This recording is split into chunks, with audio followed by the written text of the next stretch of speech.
Continuing to follow that breaking news out of Harrisburg tonight. Good evening, I'm Valerie Pritchett. And I'm Mike Parker in for Florida tonight. And we do have this breaking news here. The FBI arresting a teenager accused of supporting ISIS. Take a look. Our cameras were there as the cars arrived this afternoon on the 1700 block of Fulton Street in the city of Harrisburg. We have team coverage of this starting with Amanda St. Hilaire, who is live in the city tonight. Amanda, what can you tell us? Mike, Val, I was just inside the federal building in the courtroom. That's where 19-year-old Jalil Abin Amir Aziz was for his hearing. At one point, I was standing just a few feet away from him. He was wearing what appears to be pajamas, very soft-spoken, not much to say during the entire proceeding. But he's the one who is accused of supporting ISIS. And essentially, this proceeding was about the judge making sure he had an attorney, and they set up a hearing for next week to act as a preliminary hearing and a detention hearing. So he will be in jail until then. The judge did go over the severity of the charges against Aziz. The FBI says, and the U.S. Justice Department says, he used at least 57 different Twitter accounts to spread ISIS propaganda. Now, does your employer let you accumulate unused sick and vacation days for years and years and then write you a big fat check when you decide to leave? Didn't think so. But a little digging by ABC 27 found that the state is a pretty generous employer when it comes to departing workers. And while it looks for every penny to cobble together a budget, millions and millions of dollars are literally walking out the door. Page after page, payout after payout. An ABC 27 right to know request found that in the past 2 years alone, the House and Senate have doled out well over $3 million each in unused sick and unused vacation pay to departing employees. 20 walked out the door with more than 30 grand, 11 got more than 40,000, and 9 top 50 grand. A dozen got $60,000 or more. Watchdogs are barking. You shouldn't be able to use sick days as a financial investment vehicle. It shouldn't be a golden parachute. You know, we've reached the point of no return. But the payouts are policy and legal, and there's bipartisan participation. Randy Albright left the Senate Democrats to become Governor Wolf's budget secretary.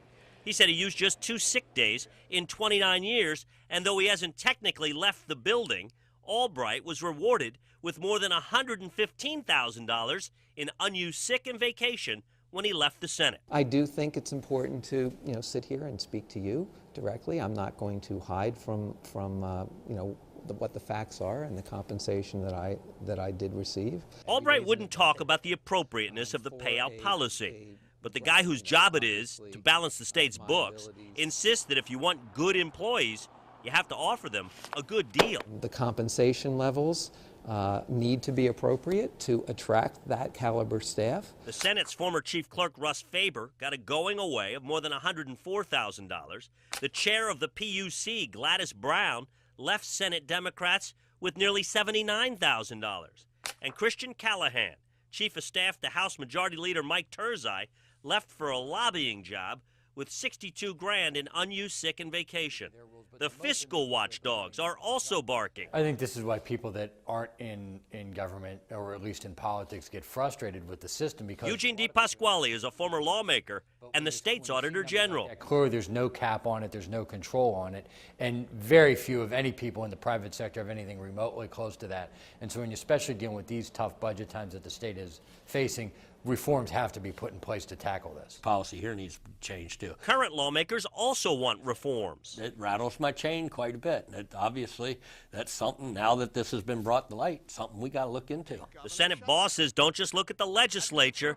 The problem is Commonwealth-wide. Well, let me tell you, Dennis, there's some egregious things going on even outside of that. Indeed, a longtime worker under the governor's jurisdiction recently boasted on Facebook about accumulating sick days years ago when he made $10 an hour and cashing them out at his current $55 an hour.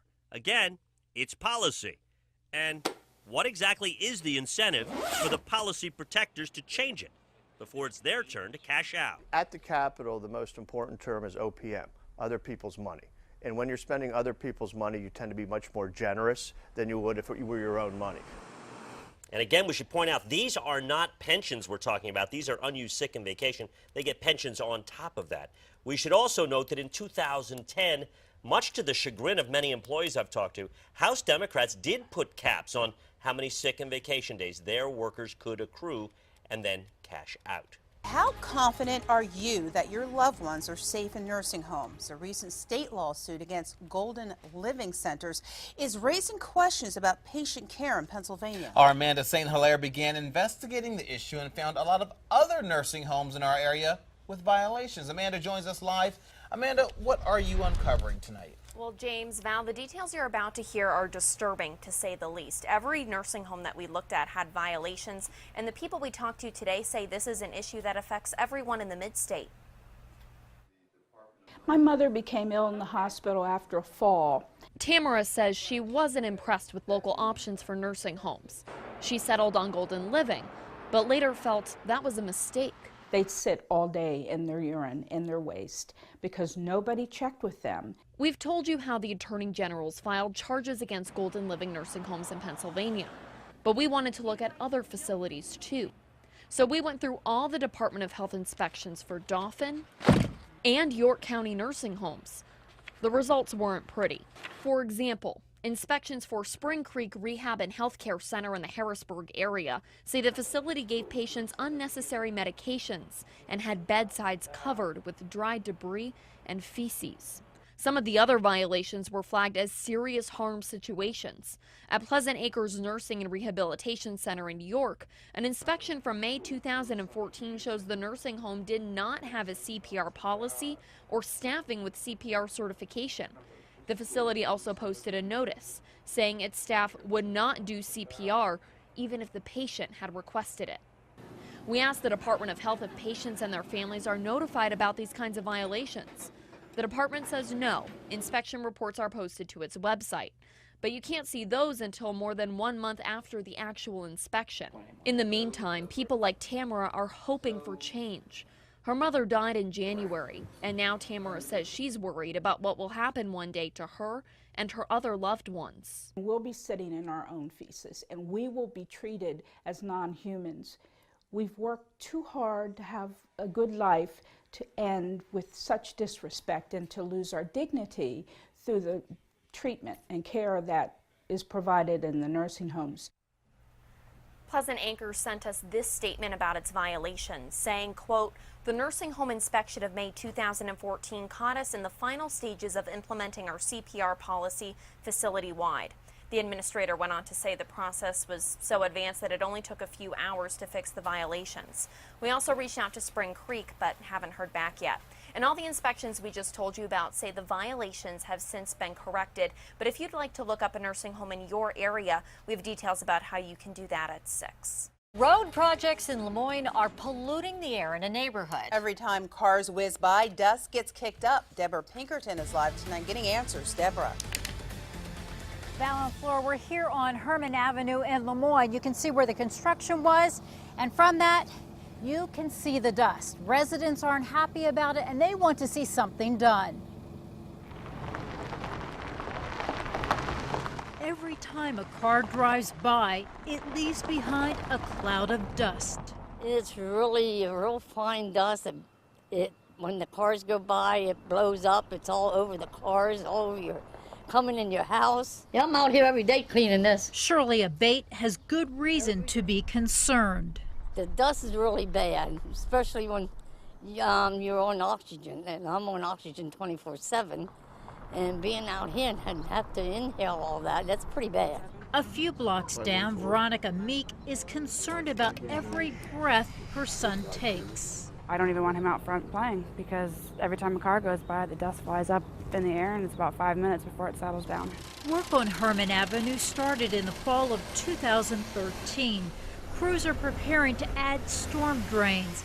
It'll be July or August before the road is paved. This was the last section to get done. The borough office is on Herman Avenue, so the manager gets it and has a solution. Truck with a big tank of water and a spray bar in the back, and just if it hasn't rained for a couple of days, to get the truck out and maybe do a few passes to help keep the dust down.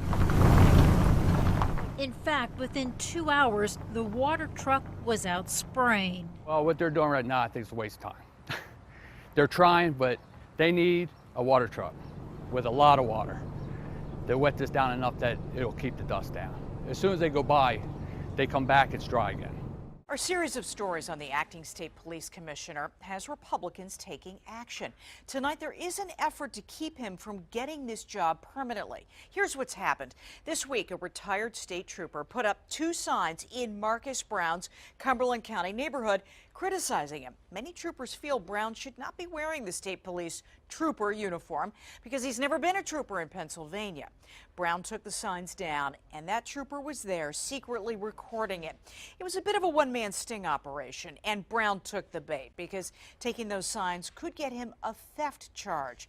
Well, then late last night, Brown apologized for taking down those signs. His statement said in part, "I acted hastily without considering my role and the leadership position I hold in the Commonwealth." Our Kendra Nichols is here now with what is new today. And Kendra, this is totally snowballed. Alicia, it certainly has. And it certainly caught the attention of many at the Capitol, and they have taken their concerns to the governor. Could a few seconds of video end Marcus Brown's nomination for state police commissioner? The video has certainly raised some concerns at the Capitol. The man who wants to be the top cop admitted he took signs that were criticizing him off of public property near his home in Hampton Township. Brown has since apologized, but some lawmakers say actions speak louder than words. And the concern is if this is the type of judgment that he shows in a situation such as this, then as our top law enforcement officer, what is his judgment going to be when faced with a larger issue? The video has sparked Senate leadership to send this letter to Governor Wolf asking him to recall Brown's nomination. There were other concerns that had been raised previously in things that he had done in Maryland and in Pennsylvania with some different tax exemptions, a pension issue, and some other things. All of these things are just kind of piling up to raise questions about his judgment. Now we're told the governor is not removing Brown's nomination. Again, Brown will have to be confirmed by the Senate. He will go before the Law and Justice Committee, and they will get to ask him a bunch of questions, and then they will decide if he then moves his nomination to the Senate floor for a vote. Now, Alicia, we're told that could happen sometime in April. So there is a segment of people watching this because they write to us on Facebook and email wondering what is the big deal with this. I mean, he's got a long history in law enforcement, but he's wearing the uniform. I mean, what do people say?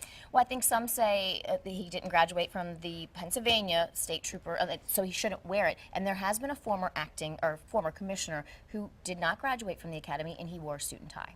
And I think one last question for you. I mean, there are some people who say, look, if there were signs critical of me in my neighborhood, I'd take them down too.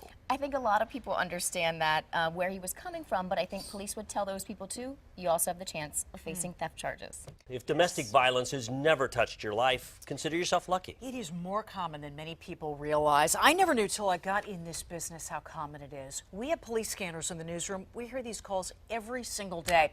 Look at this. This is from the National Coalition Against Domestic Violence. More than 20,000 phone calls are placed every day to domestic violence hotlines. It is an epidemic, one that experts believe is not going away. Tonight we're looking at what happens, or rather doesn't happen, to the perpetrators.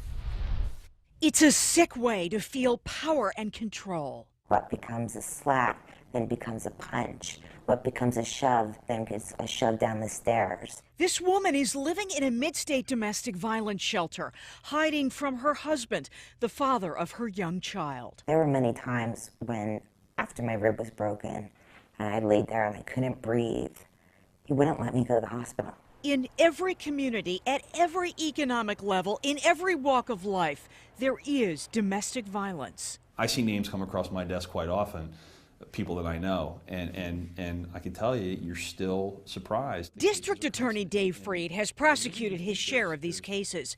His office gets a domestic violence call every single day, yet these cases are hard to win. Look, Alicia, I've been doing this for a long time. I can't tell you exactly why, but there's always a reason, there's always a defense. That's especially disturbing when you hear domestic violence expert Lisa Donarski say women who kill their abusers tend to get tougher sentences than abusers who kill the women they're supposed to love. It just seems like it's gotten more lax, and I'm not quite sure why. Lisa says our victim's case could easily become lethal. Her husband has found where she's hiding, and he has no fear of the law.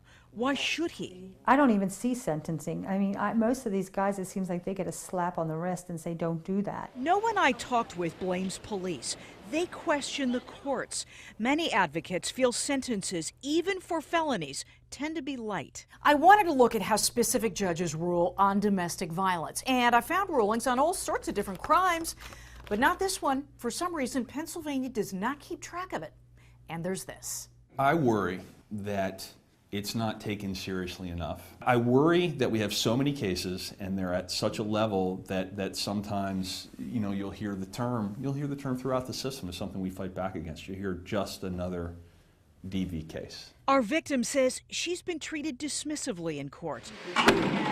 He's never even been behind bars, and she cannot stay in this shelter forever. I've laid out my funeral plans and my wishes, and I go to bed every night and I kiss my daughter as if I'm kissing her for the last time. You wake up every day and you wonder, is today going to be the day? Is today going to be the day that he snaps and kills me? And I do think that that is going to be how my story ends. She's not the only woman I heard say that. Well, I talked to the head of the Pennsylvania Commission on Sentencing. He wants the law changed. He says we need to be able to see how judges rule on these cases. And District Attorney Dave Freed feels the same way. He wants that information entered into the record. Then we can hold judges accountable. Now, I want to say, please do not use this as an excuse not to get help if you are a victim. Here is the number for the National Domestic Violence Hotline, 1-800-799-SAFE. Breaking news, police officer Lisa Markle freed tonight, acquitted of all charges in a deadly shooting. This has taken a toll on me that nobody understands. In the hot seat, Attorney General Kathleen Kane testifying under oath today about possible grand jury leaks in the Jerry Sandusky case. And closing in on a hit-and-run killer in Palmyra, police find the car. Good evening, I'm Alicia Richards. And I'm Dennis Owens. Thanks for joining us. Breaking news, the big news, a not guilty verdict for police officer Lisa Markle. And prosecutors released video of the shooting. We're going to show you parts of it, but this warning, it is disturbing to watch. This afternoon, the jury acquitted her of all charges. There was never any doubt that she shot and killed David Kasich. He took off running when she pulled him over for a routine traffic stop. When he was lying face down on the ground, she shot him twice in the back. The shooting and some of what led up to it was recorded by her taser camera. And when that verdict came down, the DA released the video. We are showing you portions of the video, but not the actual shooting. In the video, you can see Kasich reach into his jacket. Markle says she thought he was going for a gun. Kendra Nichols, live at the Dauphin County Courthouse with more. Kendra? Well, Lisa Markle broke down in tears today when that not guilty verdict was read. She closed her eyes and was saying thank you over and over again, but that was too much for one of David Kasich's family members who yelled out murderer, and he was removed from the courtroom. After 2 days of deliberations, a jury found Officer Lisa Markle not guilty in the shooting death of David Kasich. I feel relief right now, but it's going to take a little bit for me to get back to my normal self, really. I mean, this is taking a toll on me that nobody understands. Markle took the stand in her own defense. She said she believed the charges against her were political. At times, she appeared to lose control and was yelling on the stand. From what I understand, the cross-examination of the defendant illustrated certain characteristics on her behalf that we thought mirrored what happened that day. Despite her outburst on the stand, the jury believed that Markle felt her life was in danger the day she shot and killed David Kasich. We are so appreciative of the attention and the patience that this jury had, and ultimately we think they got it right. They got it right. Very upset. I called Lisa Markle a murderer in the courtroom. I got evicted from the courthouse. I just think it was very unfair, and I think the jury didn't really have too much knowledge on the charges that was at hand. The video of the shooting was the centerpiece of the case. Kasik's family was in the courtroom when it was played. For some, it was the first time they saw his last moments. It really hit me when he was laying on the ground and you can see him taking his last breath. I truly wish it didn't happen, and that they should, I want them to know that. I never wanted to shoot anybody. The Kasik family previously filed a wrongful death lawsuit. As for Markle, she says she plans on returning to her position as an officer with the Hummelstown Police Department. We're going to continue to show some of those WeatherNet sites here, and this is the ABC 27 Bureau in Chambersburg, and I want to show you this one because on radar it looks like it's snowing, but it's just mixing with sleet at times, so we're not seeing any snow accumulations yet. We're not really expecting that to happen until after midnight. Just showing here at the Yorktown Hotel, it's still 40 degrees at the Continental Square. So even when we start getting some of that snow, it's going to be a little tough for that to start sticking right away. So there may be some melting until we get some of that heavier snowfall mixing into the area. So as I mentioned, temperatures going to be something that we're going to be watching here. And I mentioned about Chambersburg. It looks like it's snowing right now, but as that colder air aloft is beginning to mix it with sleet.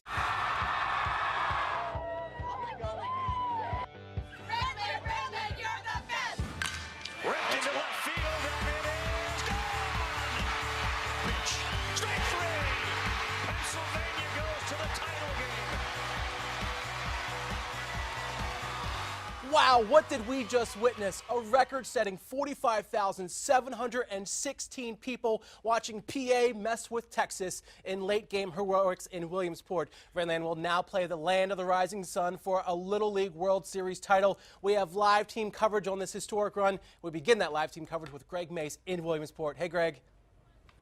Hey, Dave, that was pretty good, huh? To say the least. All right, let's talk a little bit about this game so far, because it was a kid who was kind of an unsung hero, I think, on this team. One of the quieter kids on this team, and he came up with a great hit. Let's show you what happened in this game, because Redland wins it, and they go on to the World Series, the Little League World Series Championship. And the Redland Red Sea right there, out in force, just like at Patriots games. Take a look at this crowd. A new record, as you said, 45,000 plus. Redland scored early, first inning. Cole Wagner with that shot to left off the camera tower. That made it 1-0. Texas took a 2-1 lead to the fourth, and here is Redland's Jaden Headline with a shot to right.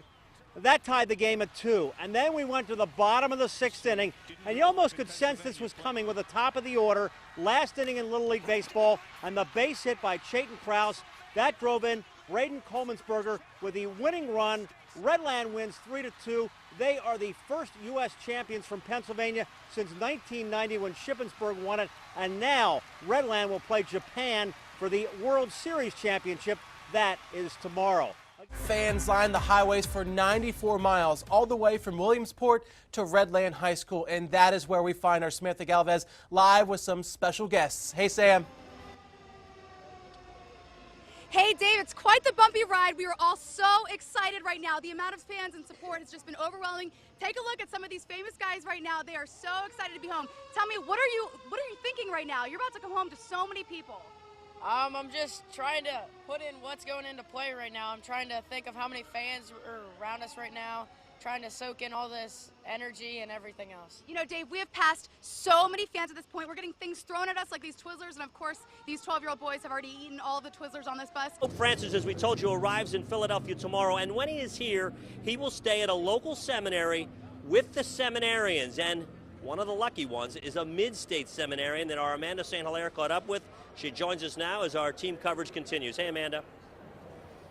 Hi there, Dennis. Well, imagine someone coming up to you and saying, hey, Pope Francis is going to stay at your house. That's pretty much happened with the seminarians staying at St. Charles Borromeo Seminary in Philadelphia. These are young men studying for the priesthood. So one of them from Lancaster County talked to us, and he says the preparations are about a lot more than security. The world meeting of families isn't just about parents with kids. Everywhere you look, nuns and priests are eagerly awaiting the arrival of Pope Francis. So are the young men studying to be priests. I think a lot of times people expect there to be a lightning bolt or like that flash instance where you realize this isn't what I'm supposed to be doing. but it's more a yearning or that something's missing inside, and like a search for what that is. The Pope has just landed in Philadelphia. There he is in his Fiat, making his way to the Cathedral Basilica of Saints Peter and Paul, where he will deliver a mass this morning, scheduled to start around 10:30. There's no doubt in my mind sales of Fiat are going to go up after this. There actually was a story about that the sales are going up because of this coverage in the Fiat. I feel like I want to run out and get one out just to see him in this all the time. Something interesting that I just read, when the Pope landed there in Philly, there was a high school band playing. Yes. They played the Rocky theme. Pope Francis is on the streets of Philadelphia. We have been following Francis since the pontiff arrived right here on U.S. soil in Washington, D.C. on Tuesday, and now he prepares for his final mass here in the United States. We are covering the Pope's Philadelphia stop from all angles. Dennis Owens and Chris Davis are both here. We're going to begin with Dennis, who's anchoring our coverage from Philadelphia. Hello, Dennis. Well, good afternoon, guys. And if you thought the Pope was going to coast through his final day of a grueling trip, you thought wrong. The Pope was making news as he fell out of bed this morning. Early this morning, he met with victims of child sexual abuse of the clergy and of the church. Many victims had complained that Francis was ignoring them. He did not. Today he met with 3 women and 2 men for about a half of an hour and prayed with them. He then immediately went in and spoke to bishops, and he said of that sexual abuse that he felt shame that priests would harm the innocent. Father Brahmer, from time to time you'll come in and interpret for us. Very good. Let's take a listen. And so prepare ourselves to celebrate the sacred mysteries. Peace be with you. His final day in the U.S. and the biggest event yet. You just saw it live here on ABC 27. 1 million strong attending Mass on the Benjamin Franklin Parkway in Philadelphia, the Pope's capstone event before heading back home to Rome. Yeah, Mass just wrapped up, and from what we've heard in just a few minutes that people have been walking by, is that this was an incredible experience. A major development in the grand jury probe involving former Harrisburg Mayor Stephen Reed. Good evening, I'm Valerie Pritchett. I'm Flora Pastorero. Agents raided Reed's Harrisburg home, carrying out boxes of potential evidence. Dave Marcheski broke this story on social media. He's live in Harrisburg with the latest. Dave. Hey guys, agents continue to bring things out of Mayor Steve Reed's home. As you can see, they are in the box truck right now. It appears they are wrapping up what has been a long day, filling not only this big moving truck, but this van as well with potential evidence. Driving by, you'd think somebody was moving out. But beyond the unassuming box truck, state agents removed a massive spinning wheel, marked boxes, and whatever that thing is, from inside the home of former Harrisburg Mayor Stephen Reed. Considering that there's a grand jury investigation going on in Pittsburgh, it's not too surprising. I think a lot of people feel that the buck stops with him. Cumberland Street was active with agents filling 2 trucks with potential evidence, possible key pieces to the PA Attorney General's investigation of Harrisburg's finances under Steve Reed. Sources say they're probing to see if artifacts were purchased with taxpayer money, including transactions and bond deals surrounding the botched retrofit of the incinerator. Longtime city resident Kay Patterson watched, wondering if agents finally pulled the ace from Reed's house of cards. Not just Steve Reed, but all the makers and movers in Harrisburg who benefited from Steve Reed. He cut a lot of deals, and a lot of people made money, and I think we really need to know about that. Answers at the least, justice at the most, is what Patterson says residents need to heal. 2 months after Reed and others were called to the AG's Pittsburgh office in April, investigators proved to be pushing towards both. You know, this isn't right. This is all going to come home to roost. The state is once again investigating potential wrongdoing by the borough of Steelton. This time it's about codes enforcement. It seems the chief of police and borough manager have been signing off on building permits, which they're not permitted to do. ABC 27 investigates. An office building is going up in Steelton. So is this tower on the Steel High football field. Construction projects that require approvals from a codes enforcement officer, which Steelton hasn't had from April until just this week. ABC 27 has obtained permits signed by John King, identified as code enforcement officer. It's the same John King who is the chief of police. Borough manager Sarah Galatly has also signed off on building projects, according to sources. And according to the state's website, neither King nor Galatly are certified to act as codes officers.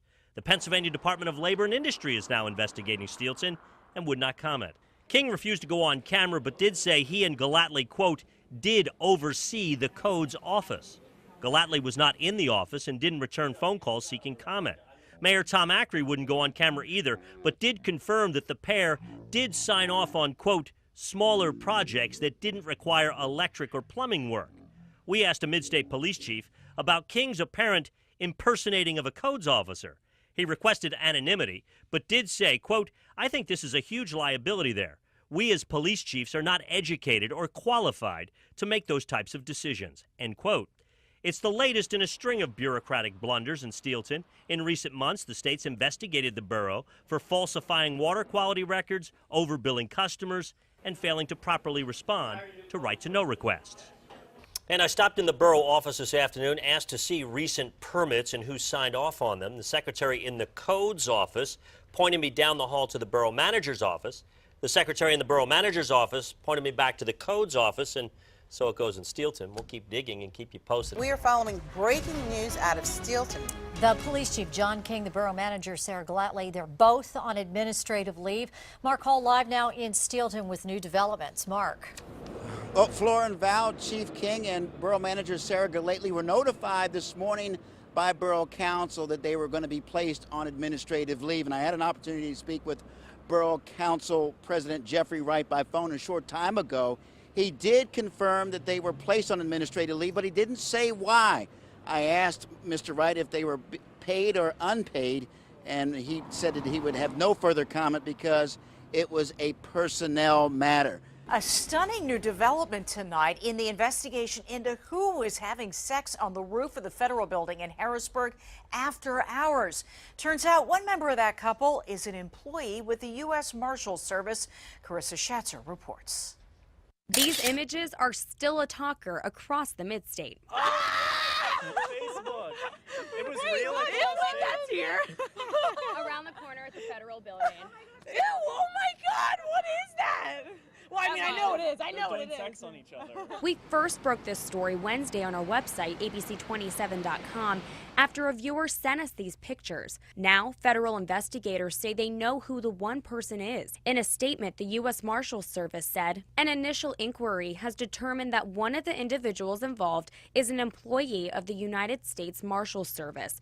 Given this fact, the incident is under further investigation, and it will be handled in accordance with USMS policy. The person who sent us the pictures did so because she was afraid this is a security risk. People I talked to don't share the same concern. Well, you said he worked there, so how could it be a security problem if he had the security clearance? Detectives wouldn't tell us which person works for the U.S. Marshals Service or who the other person is. We also don't know what the relationship is or if they were cleared to be on the roof. Regardless, detectives say this is not a security risk.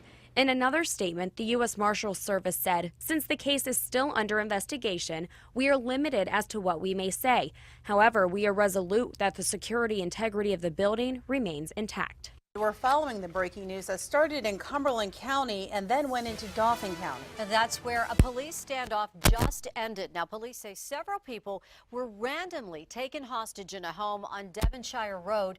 Well, Flora Val, that was quite an intense, chaotic ending that we just had here. About 30 minutes ago, police say Joseph Aldinger came outside to surrender, acting like he was going to surrender with his hands up, but then he flashed a gun, jumped in a nearby pickup truck, and sped off. He got out, sprinted to a nearby Salvation Army, and inside the store, that's when officers caught up with him. Just check out this video. SWAT team members carried Aldinger outside that Salvation Army. Now, if you look closely, you can see he was barefoot and shirtless. Officers say less than lethal force was used to subdue him. He was thrown in the back of a Lower Paxton Township squad car and was taken away. Well, it has been 7 decades, but Wayne Doyle remembers everything like it was yesterday. He's humble about his service, but wants to make sure no one forgets the sacrifices made by those who serve. Oh boy, this is gorgeous, isn't it? Corporal Wayne Doyle has lived in the mid-state his entire life. I take this walk 3 times a day. But in 1943, he was pulled away. I didn't enlist, I was drafted. At 27 years old, Wayne became one of 16 million Americans to serve in the most widespread and deadliest war in history, World War II. We were all nervous. Wayne was assigned to the 1st Infantry Division. You're the most famous division in the United States Army. And served 5 campaigns with the men he calls the real heroes. You wouldn't believe the stories they told me. The memories still haunt Wayne. But you can always tell when somebody shot at near you. The bullet goes over your head and it cracks in your ear. But there were glimmers of hope. One came in Germany. When I was in that rest area, I was sleeping in some building. And like I say, they got a rap on the door and said, "Hey, Doyle, somebody wants to see you downstairs." And there's my kid brother, John. The rifle was bigger than he was. And boy, I cried. My brother, that's me and my brother. Wayne wouldn't see his brother again until after the war. The rest areas provided moments away from the violence. These women would come here, they were Americans, and they'd go to different companies and sing and stuff like that. Sometimes Wayne still hears the music. Sometimes I wonder why I spend the lonely night dreaming of a song, a melody haunts my reverie. When they played Stardust, I cried, I'm telling you. That was my favorite song, Stardust. These memories are alive to Wayne. I think it was over in Belgium. But he fears others won't remember. Who thinks about the war nowadays? Anybody? Not many, only the people that were in it.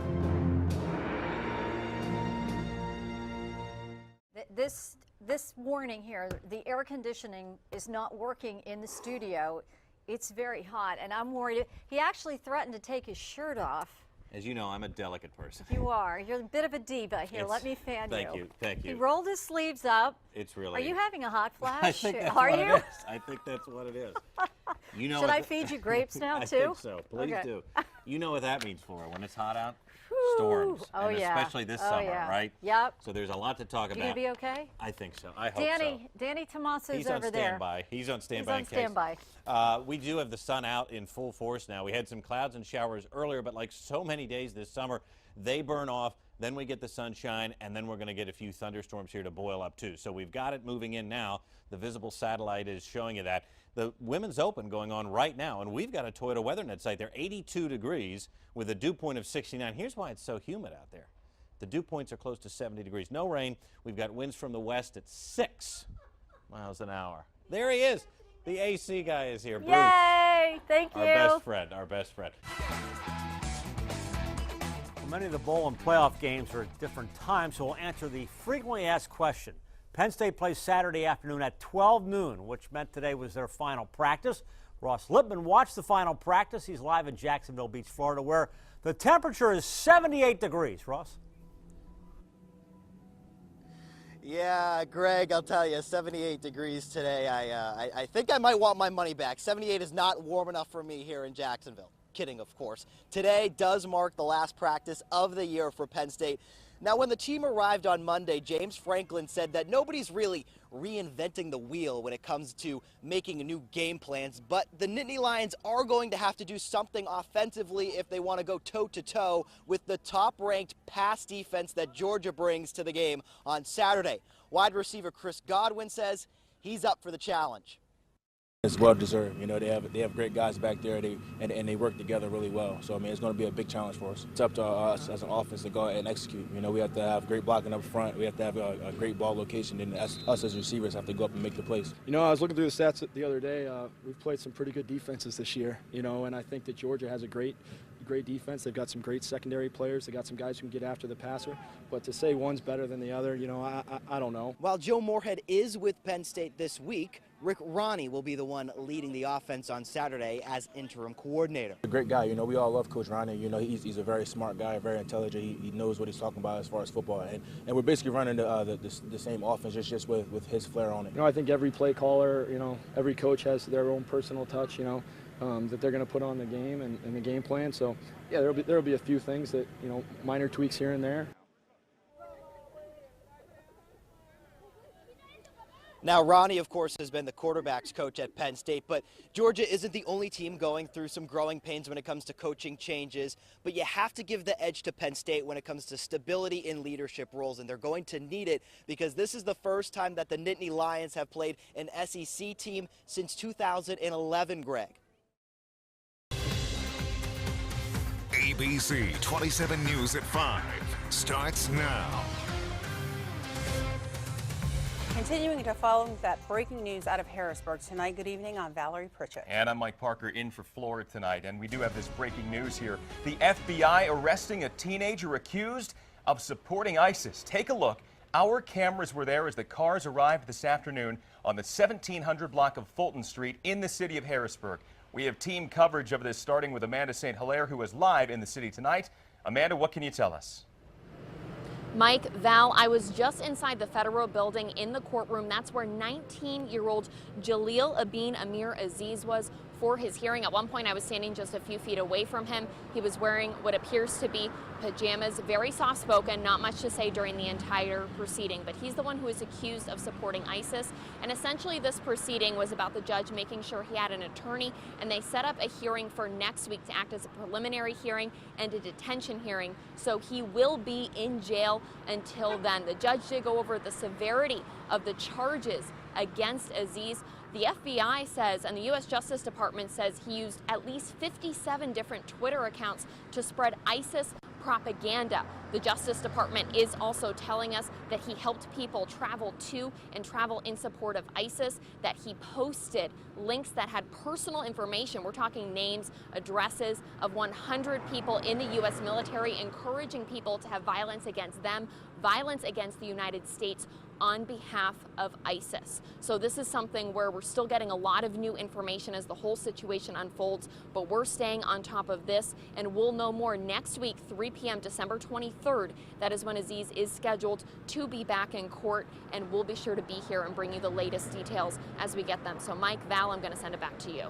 And again, Amanda, if you could just describe his demeanor in court today as a 19-year-old standing in front of a judge with some pretty serious charges.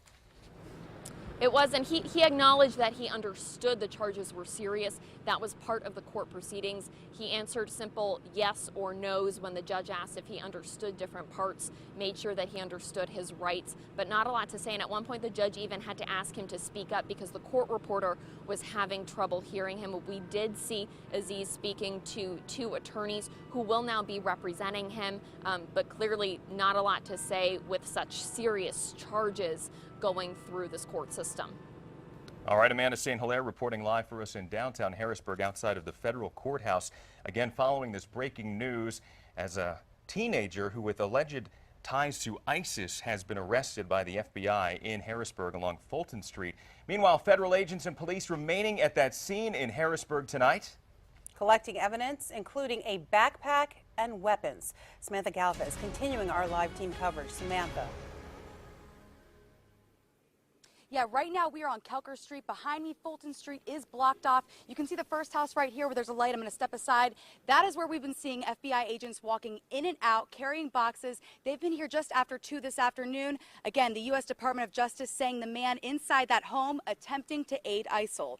19-year-old Jaleel Abin Amir Aziz charged in a 2-count criminal complaint. He allegedly conspired and attempted to provide material to support ISIL. Inside his home, FBI found a backpack containing weapons, ammunition, a knife, and other survival items. Aziz used 57 different Twitter accounts to advocate violence against the U.S. He also posted the names and addresses of hundreds of members of U.S. military. Again, the case is still under investigation. Not too much activity happening at this point. There are still cars out in front of the home. But again, as this continues to unfold, this developing story, we will update you on air and online at abc27.com. Working for you live in Harrisburg, Samantha Galvez, ABC 27 News. Sam live there on Fulton Street tonight with this breaking news.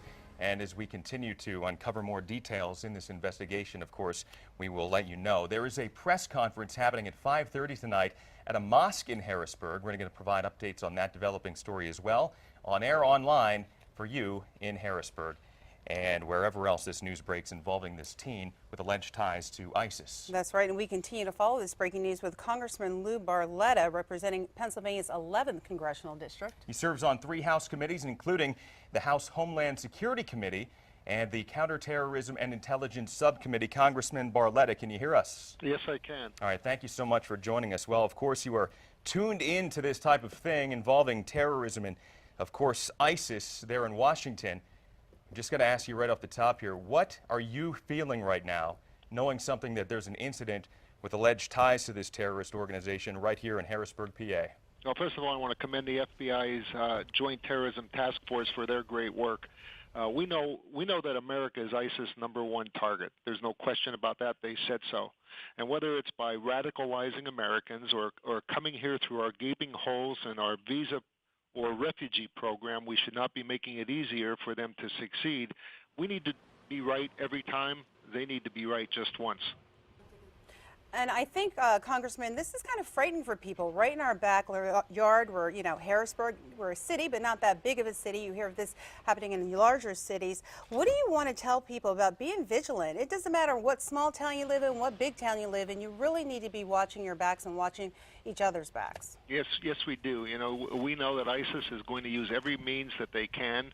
Their goal is to commit terror here on Americans, whether again it's an American who has been radicalized or whether they've come here. So it's very important that people know that if they see something, they must say something. Whatever it is, they need to go to their authorities, and we need to make sure that the federal authorities are working very closely with our local law enforcement, because they're going to be the first line of defense to prevent something like this that's happened. Unfortunately, what happened in San Bernardino, because of the gaping holes, we're going to be susceptible to more of those types of crimes. And again, it's up to people to go to authorities if they see something suspicious. And Congressman, in this particular case, we're told that this teenager who is accused of assisting ISIS did so via social media with dozens of Twitter, Facebook accounts, maybe others that we're just not hearing about yet. But again, the topic of screening social media in Washington when it deals with terrorist organizations is really up for discussion right now. Do you think that an incident like this will prompt you to keep that discussion alive? As a matter of fact, coincidentally, just this afternoon I had a classified briefing to discuss this exact issue of checking social media especially with non-Americans. We shouldn't be treating non-Americans with the same rights. When people want to come here to the United States, that rights that American citizens have, we need to use every tool possible. Another problem that we're having is encryption, where now ISIS and those that are associated with ISIS are going dark through encryption, and it's very difficult for us to for the FBI and law enforcement to get the information that they need. So we need to use every tool. We shouldn't be opening our doors. I've been very vocal about Pennsylvania taking in refugees, and I'm saying that because we had FBI testify at our hearing that there is no system in place to screen people from Syria who are coming here to the United States. This is real, and for anyone, ISIS said that American blood is the best blood and that they will taste it soon. Well, I believe them, and I think we need to do everything we can to protect Americans first. Yeah, very real indeed, and very close to home, as we are understanding today. Thank you, Congressman Barletta, for joining us this evening. Thank you. In the meantime, Governor Tom Wolf is releasing a statement today praising all officials involved in this, saying that, quote, "We understand that this individual is a U.S. citizen, and his arrest is a reminder that we must remain vigilant, strong, and focused on anyone here in the state who may seek to harm Pennsylvanians." That statement from Governor Tom Wolf. In the meantime, more news today. Charges are now filed against the friend and neighbor of the San Bernardino killers. Enrique Marquez is the first and only person charged in the December 2nd massacre that killed 14 and wounded 20 others. Investigators say Marquez bought 2 assault rifles 3 years ago that wound up being used in that shooting and gave them to one of the attackers to keep his name off of public records. The FBI says Syed Farouk and his wife Tashfeen Malik were inspired by ISIS and discussed jihad on private social media messages as far back as 2013. And on to our other big story tonight. And now the weather, of course, is what we were talking about up until about an hour ago when this breaking news happened in Harrisburg. Well, today was a washout, as many of you know, and we're going to take a look right now at Carlisle. And the weather's it's supposed to be dwindling down when it comes to that rain, right, Eric? Right, and we are seeing that happening now. I mean, we're only talking about some leftover showers that we have now, so the bulk of the rain's gone. It was a chilly, raw type of rain here. That's what it looks like on our Toyota WeatherNet, or I should say, our close up here on the Doppler radar. Starting to see a lot of that steadier rainfall moving out of the picture. So let's show you what we do have temperature-wise, holding right around 50 right now. That's not too bad. We'll start to see some clearing as we head overnight tonight. So we just have some leftover showers this evening. The peaks of sun here for Friday, and it is going to be the taste of some winter's chill here. The first taste, the first round, and a blustery cold start to the weekend before we start to warm up again as early as Sunday afternoon. We're going to show you that Christmas week forecast coming up in a little bit, Val. All right, thank you, Eric. And we are getting a first look at a dog brutally beaten in York County. We are not going to show you the video tonight of that incident happening, but police are still searching for the accused abuser. And today our Andrew Forgach, as you can see, got some loving kisses with the pup that we're talking about. Andrew, digging deeper live in York County tonight. Andrew. Well, Val, before we go any further, let me say something real quick. Bug's such a sweet dog. Now, that's despite everything that's happened to him this week. Earlier this week, he was the subject of a viral video where you saw him being beaten. Now, as a result of that video, he suffered several major injuries. Now, again, I found out firsthand, though, it seems he's willing to put all of that in the past. Oh, my gosh. It's hard to believe a dog treated so cruelly can wind up like this. That's so adorable. So loving and quick to forget what happened to him. This white male pit bull is named Bugs. Honestly, it brings tears to my eyes to see how he reacted to you. A different video of Bugs caught a lot of attention this week. In that graphic video, which was posted to Facebook, you can see a man drag Bugs around, punch him, and hit him with what appears to be a belt.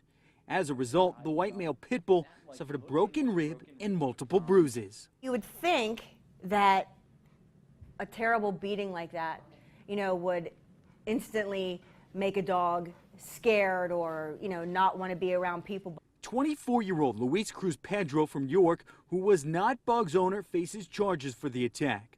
Melissa Smith, the director of the York County SPCA, says Bugs still shows some signs of fear. But you can see Bugs is still full of love. He's amazing. It's what all dog lovers love about dogs is, just what he's showing us here. Forgiveness and resilience and loyalty and all things good. Now, Bugs will spend a few more days here at the York County SPCA before he goes into a foster home. Now, there was another dog seized as a result of the investigation into that attack video. We're told that she, a puppy, is also doing very well here at the York County SPCA. But again, as part of this investigation, police are still looking for Luis Cruz Pedro. If you have any information, you're asked to give them a call. Working for you in York County, I'm Andrew Forgach, ABC 27 News. All right, thank you. Well, 'twas the week before Christmas, and at the state cap, lawmakers stirring to make the budget a wrap, all while schools and programs keep alerting. Without any state money, they're sure to be hurting. But here's a thought that's quite the fright. There may not even be a deal in sight. Now that I got through that, Dennis is here watching your money. Dennis? I'm not only watching money, nice job, by the way.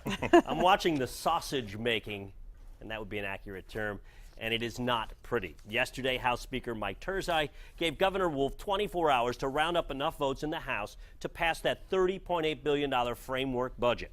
The governor's office says it's not their job to round up votes. That's the job of House Republican leadership. but also insisted that if the budget plan went to the floor, it would pass. Wolf's people also said that deadline was arbitrary and an erratic move by Turzai. But the House didn't vote a budget today, and there seemed to be no sense of urgency concerning the budget, and still no specifics as to exactly what taxes need to be increased to raise $30.8 billion. Right now, it's the time for challenges and ultimatums and political partisanship is over. It's December 17th. We need to pass a budget. Schools need money. Human service agencies need money. We need to pass this budget, and the House Republicans need to deliver. When we don't have 102 tax votes, and as Republicans, Democrats, you can have the Star Trek, Star Wars convention party in here. You're still not going to get 102 votes right now out of the House. So coming up tonight at 6, those for and against the budget and tax increases exert pressure on state representatives. How? Join us at 6 and we'll tell you. Guys? Thank you, Dennis. We continue to follow breaking news out of Harrisburg, where a teenager was arrested today with potential ties to the terror group ISIS. Faster and easier, there's a new way to get around in Lancaster County. Still ahead on ABC 27 News at 5, Christmas card controversy, why many say this family went too far.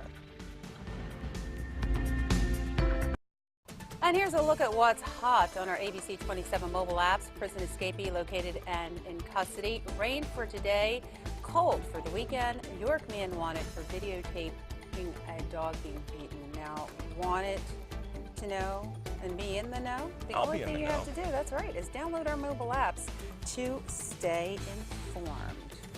Well, Attorney General Kathleen Kane now releasing emails sent and received by both her and her sister. This comes after a Philly prosecutor named both of them in the same Horngate scandal. While some of the emails make racist and sexist jokes, Kane says none of them show nudity. Her critics say Kane is a hypocrite for not making them public while punishing others. Pinnacle Health and Penn State Hershey Medical Center are fighting the feds blocking a proposed merger. Right now, the merger is blocked by a federal judge. The Federal Trade Commission and the state attorney general say this merger would cut competition and raise prices. Hershey Med and Pinnacle, though, believe that the merger will benefit patients, workers, and the surrounding community. A new Pennsylvania bill that could mean you can get a bill. That's right. Next on ABC 27 News at 5, Amanda St-Hilaire getting answers. How it may cost you when you dial 911.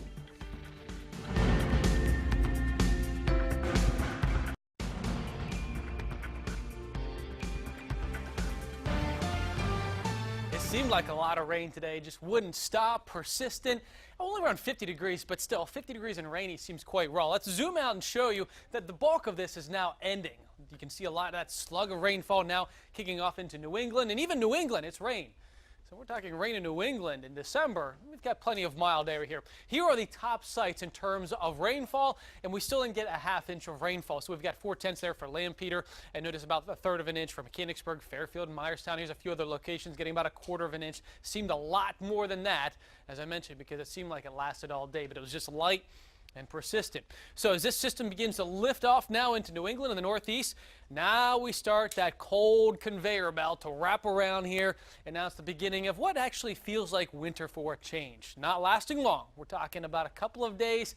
By Sunday, we're going to start to see this ridge of high pressure kick in here, and I think we're bouncing back in the 40s by Sunday.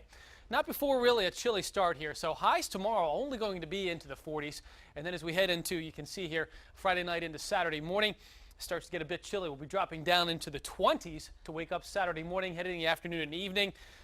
I think high temperatures on Saturday will only be in the mid-30s. So that gives you an idea that, yeah, definitely seeing a bit of a chill here across the area. So stray evening showers, slow clearing here for tonight. We're going to go for a low of 40. And then if we can move maybe 2 degrees by the afternoon, that's about it. With peaks of sunshine, breezy and cooler. Winds out of the northwest will be at 10 miles an hour. And then that's just going to usher in even more of that cold air here for the weekend. So starting off in the 20s here by Saturday afternoon, 30s. We bounce back. A cold start here to Sunday morning. By the afternoon, though, we're at 41. Lots of sunshine. I don't want to use the term unsettled, but it seems like we are going to have mild conditions, plenty of clouds, and even the chances for showers as we move in toward the middle of next week, getting closer to Christmas for Wednesday and perhaps Thursday as well. Notice the high on Thursday, about 60 degrees. So we're keeping it warm here as we get closer to the holidays. Stay with us. We'll be right back.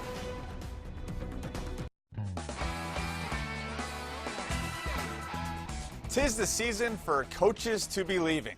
Penn State just got their new offensive coordinator, but this streak goes both ways. James Franklin could be losing a key piece of his staff. Co-defensive coordinator Brent Pry is rumored to want the Georgia Southern head job. The Georgia Statesboro Herald saying he already interviewed. Penn State was 14th in the nation in total defense this season. It was her 255th appearance, and it was her last. Abby Wambach played her last game with U.S. Soccer last night. The U.S. lost the game 1-0 to China and lost a legend of the game. Wambach retires the all-time leader, man or woman, in international scoring. And we don't get a lot of good from the Sixers, but we did get this last night. Rashawn Holmes. You can order that poster just in time for Christmas. It could be worth something someday, eventually, maybe later. Sixers still lose 127-106. Stay with us. We'll be right back.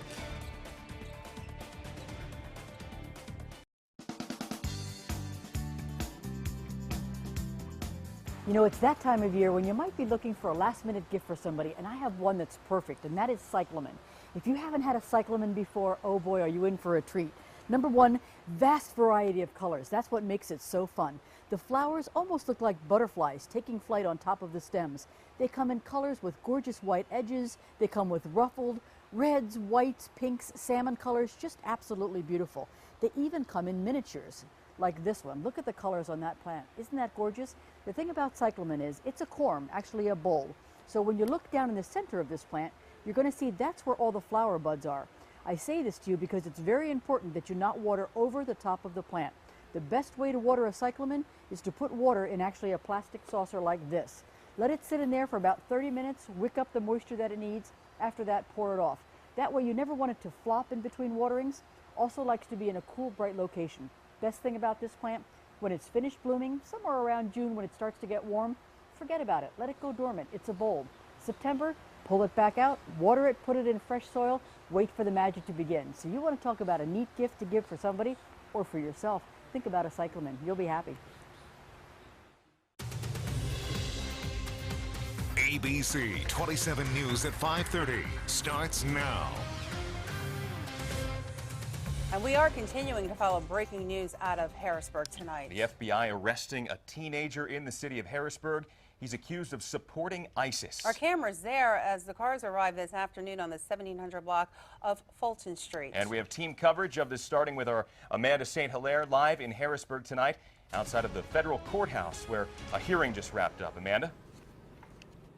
Mike, Val, just a few minutes ago, we saw several black sedans pulling out of the garage underneath the federal building. The windows were heavily tinted, so it's unclear whether Jalil Abin Amir Aziz was in the backseat. That's the 19-year-old accused of helping ISIS.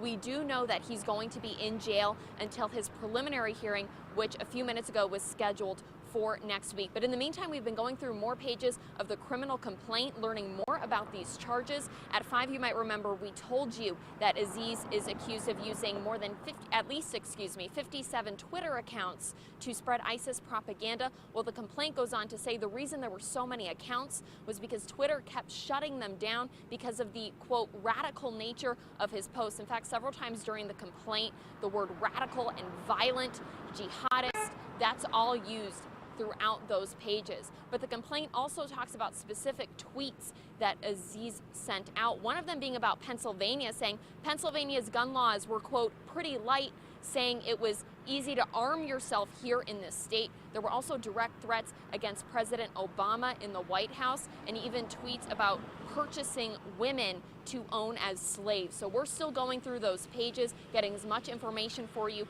as we can. So stay with us here on the air and online for those updates.